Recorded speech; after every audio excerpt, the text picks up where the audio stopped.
Ronda Veritas Report. Damdaming anawim at sitwasyon sa isinasagawang 2026 DTI Bagong Pilipinas National Food Fair sa Mandaluyong City. Pakinggan po natin ang Ronda Veritas with Nolan Ariola.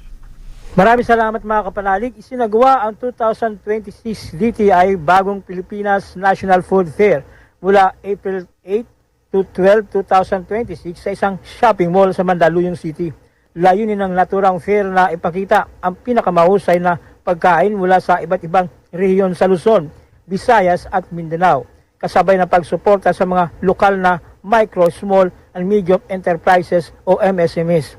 Ayon sa mga organizer, 320 mga MSMEs ang lumahok sa kaganapan at nagtatampok ng kani-kanilang produkto gaya ng mga regional delicacies, artisanal beverages at mga produktong mula sa niyog at kakao. Kabilang sa mga tampok sa fair ang mga negosyong pinamumunuan ng mga dating overseas Filipino workers o OFWs.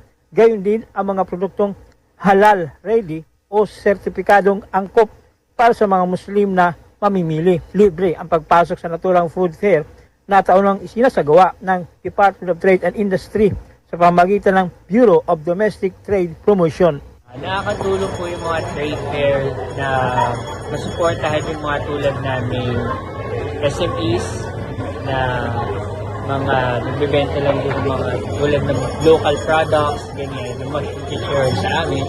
At yung trade fair kasi is walang bayad yung booth, kaya nakakatulong sa sales, awareness ng product namin in brand.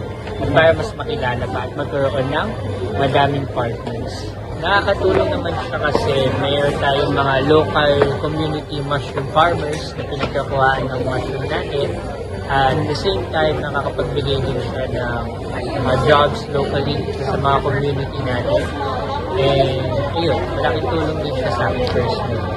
Yan ang damdamin anawim ni Mr. Jose Martin. Mga kapanalig, isa sa dalangin at naisin ng simbang Katolika ay ang mapatatag at mapaunlad pa ang bawat negosyo ni Numan at Salman. Para sa Veritas 846, ang radyo ng simbahan. Ako inyong kapanalig, Nolan Ariola, sumainyo ang katotohanan.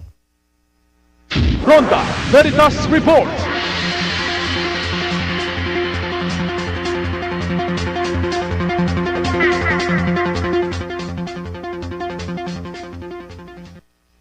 Kayo'y nakikinig sa Buhay Kooperatiba. Ayan, syempre balik pa rin po tayo sa ating Buhay Kooperatiba.